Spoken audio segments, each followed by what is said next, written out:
This episode is brought to you by Mubi, a global streaming service dedicated to elevating great cinema. Starting today, you can catch the streaming premiere of The Substance. Demi Moore delivers a career-best performance as an A-lister past her prime, transformed by a mysterious drug into a gorgeous 20-something played by Margaret Qualley. It's a deliriously entertaining and spine-tingling masterpiece, and you can start streaming The Substance and more for 30 days free at Mubi.com/CityCast.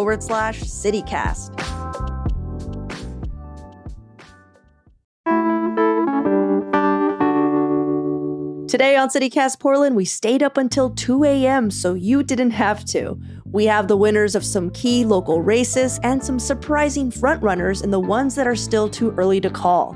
And joining me are producers John Atariani and Giulia Fiaioni.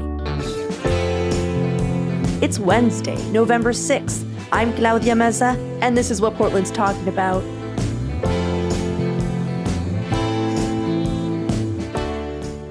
Giulia, John, thanks for staying up with me. Oh, it's late. We never tape this late. Claudia. Hello. How's everyone's stomach doing? Mine is wrecked. Oh, all day, dude. Hanging in there, making it through. Weirdly, focusing on our local elections has been a bit of a sell for me. Same. Oh, yeah. Yeah. Well, we're taping at 10:30. And as of 10:30 p.m., looking at active registered voters, roughly less than half of Multnomah County votes have been counted. But election officials, we're estimating that we'd maybe get 80% turnout. So we're still waiting. So statewide, nearly half the votes have been counted out of roughly 3 million active registered voters. So those numbers are looking a bit more definitive. But I think we all kind of knew that ranked choice was going to slow the vote tally down here in Portland. Yeah.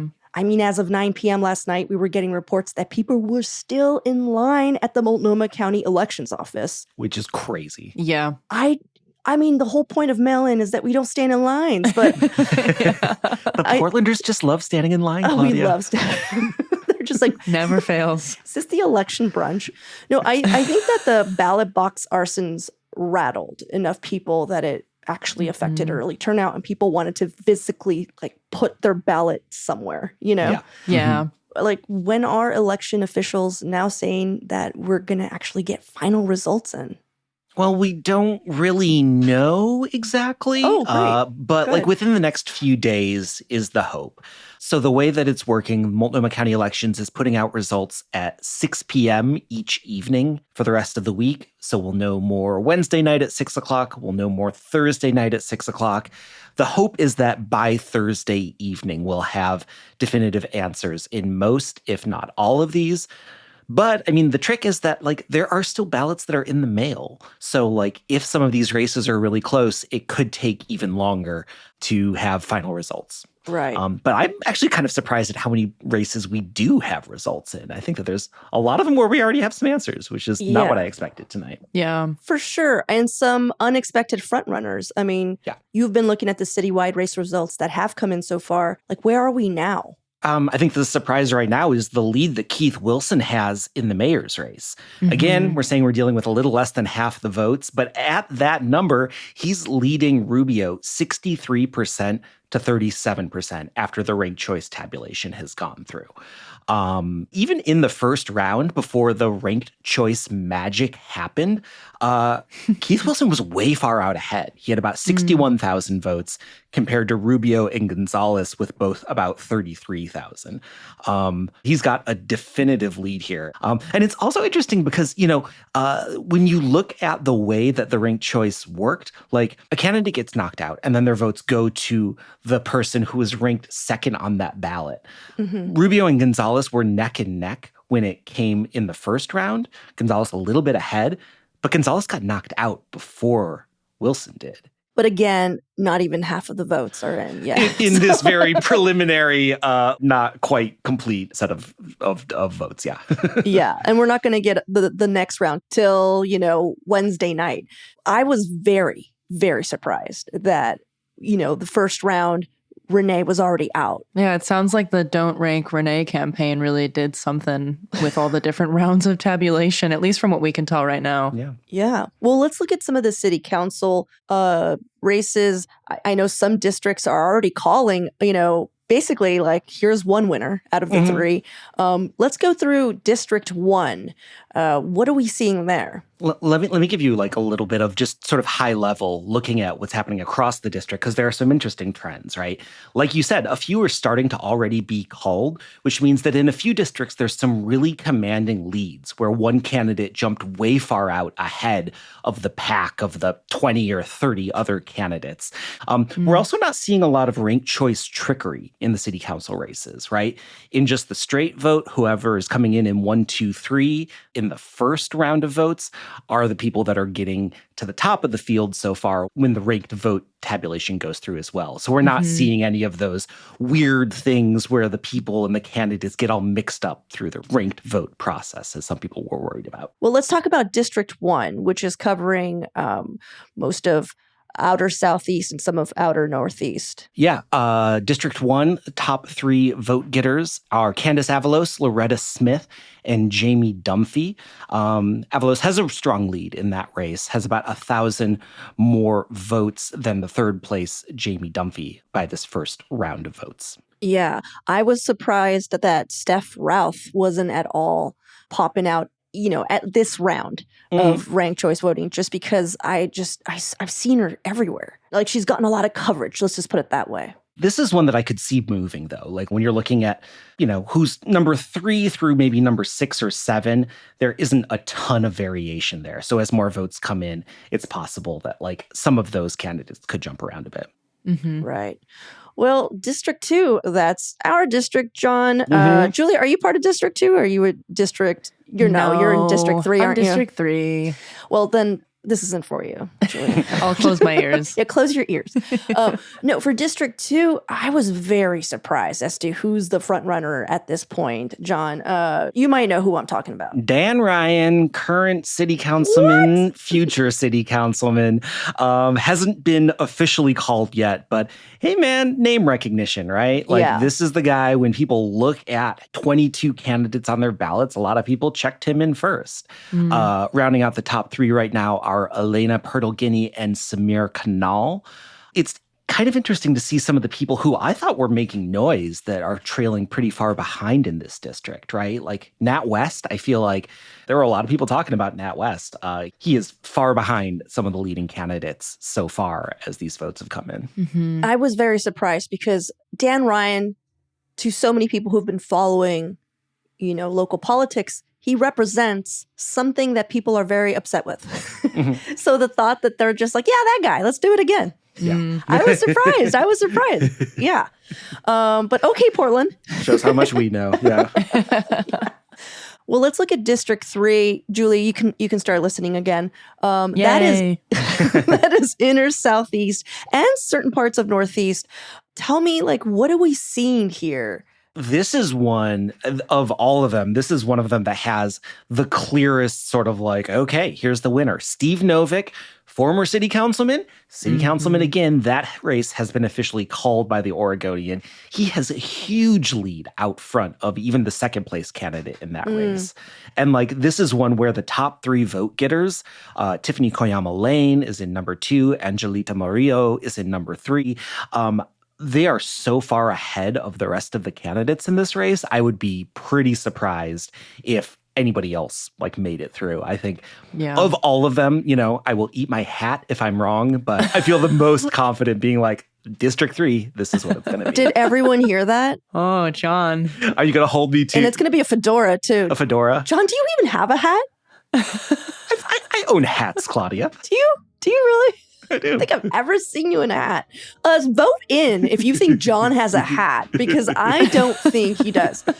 Well, let's take a quick break here. When we come back, we're going to go through some more of the election results that are in already.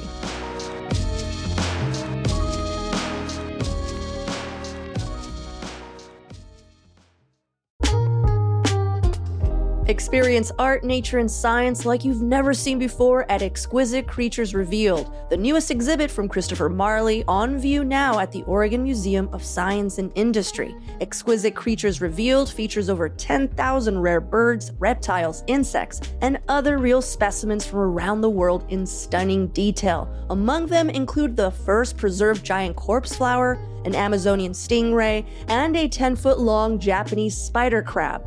I've never even 10 feet long. That's too long. Which, by the way, were all collected or reclaimed by the artist through sustainable means. Exquisite Creatures Revealed is open now. Get tickets at omsi.edu. That's omsi.edu.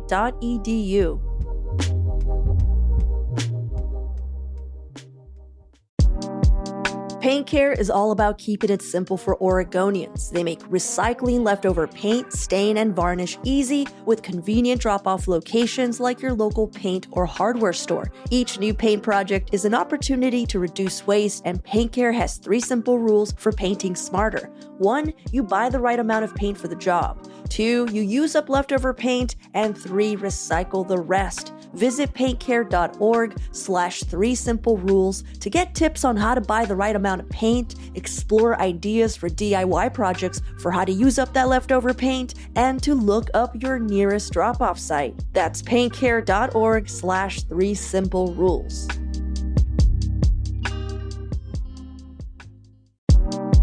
CityCast Portland is brought to you by D'Amore Law Group. Let's face it, sometimes bad stuff happens. A serious injury, a catastrophic accident, or even a wrongful death.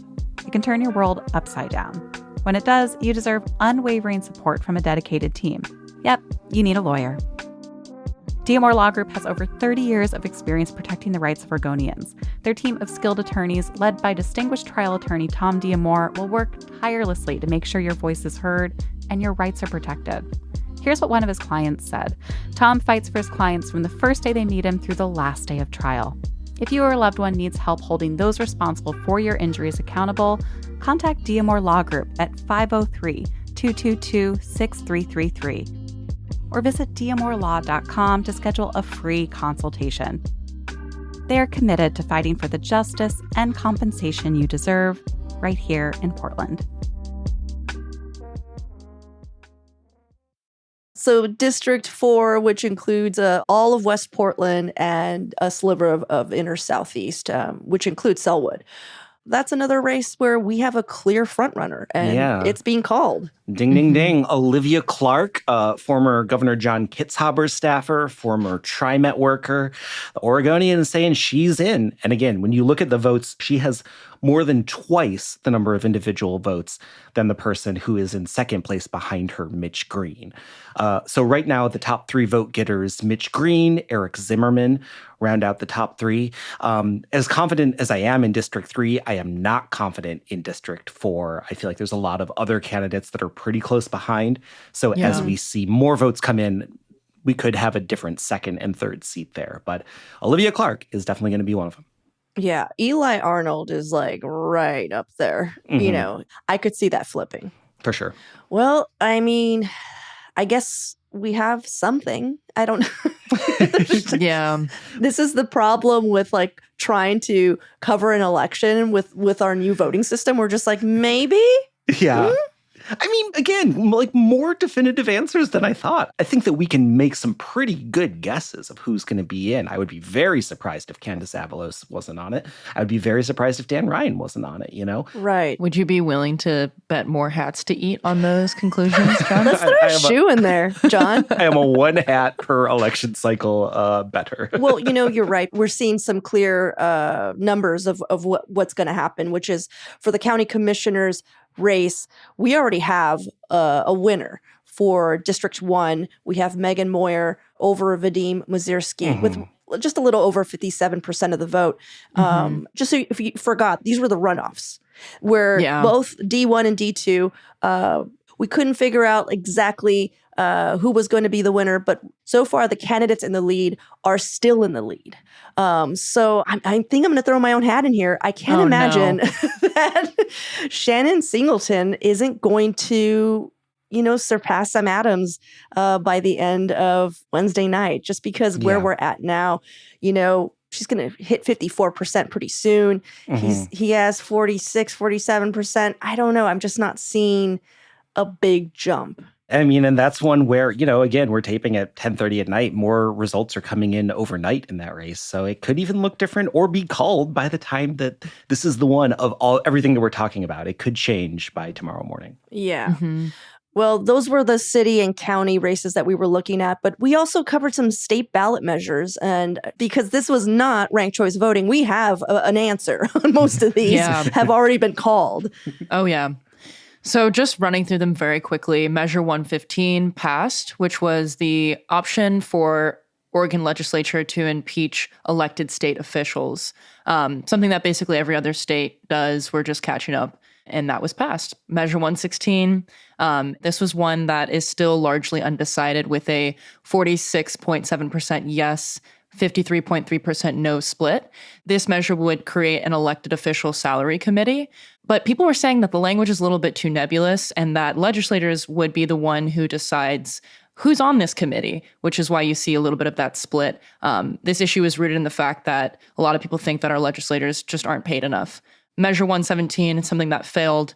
This was the option to create statewide ranked choice voting.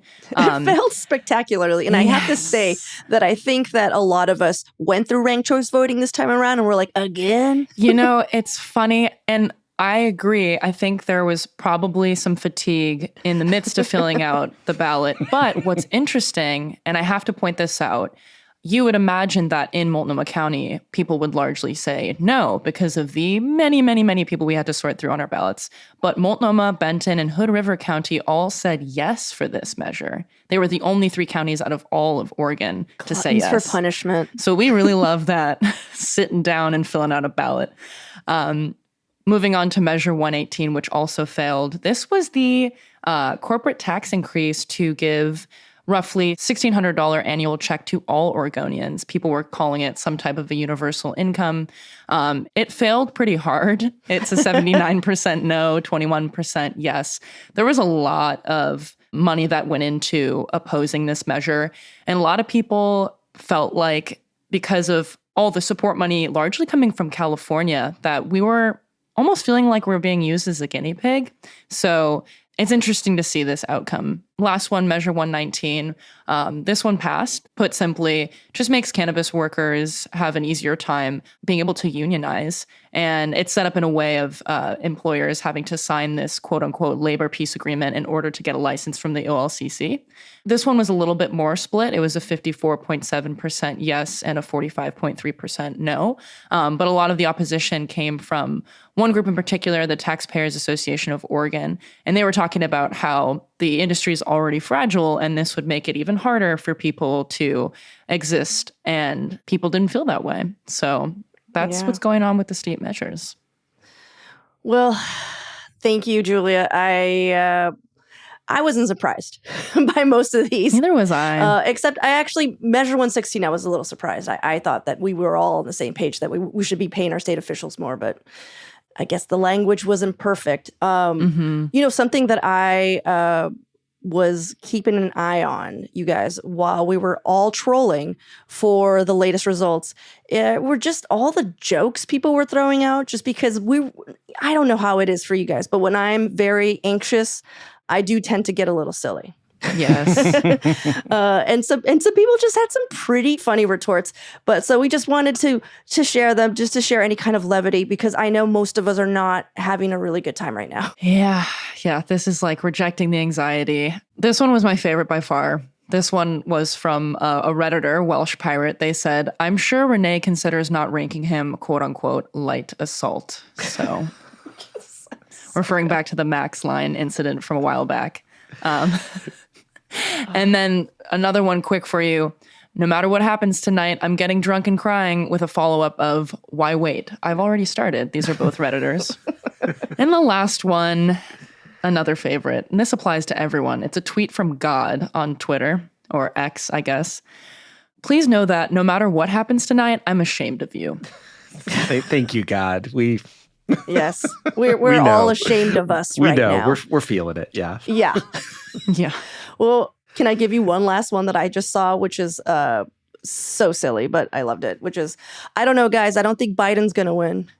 Yeah. Yeah, that was a real double take. I was like, yeah, I don't think he's going to win either.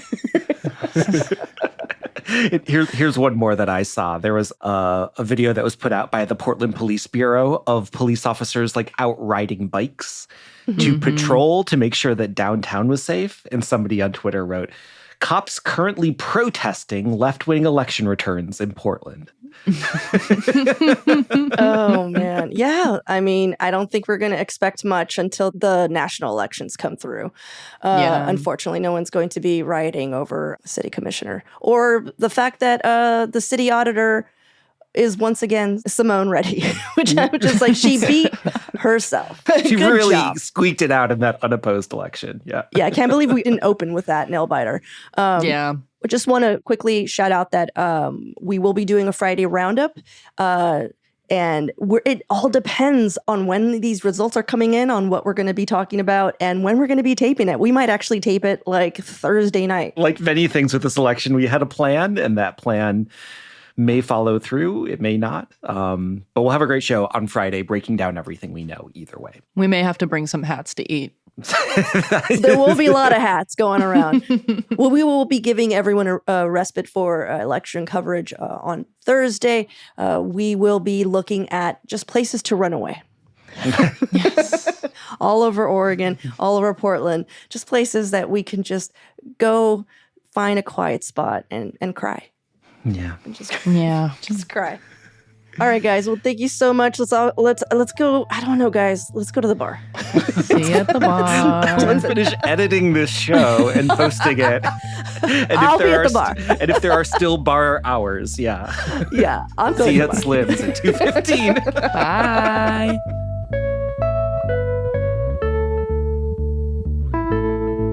Just real quick before we head out, I just wanted to share in the disappointment that I know many of us are feeling right now.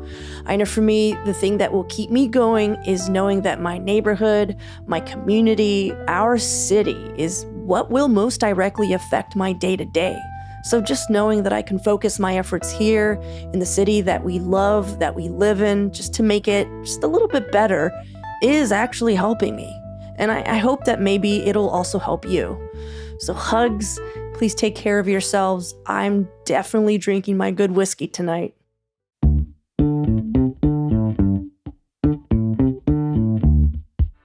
Well, that's all for today here on CityCast Portland. Thanks so much for listening. We'll be back tomorrow morning with more from around the city. Until then, see you at Slim's.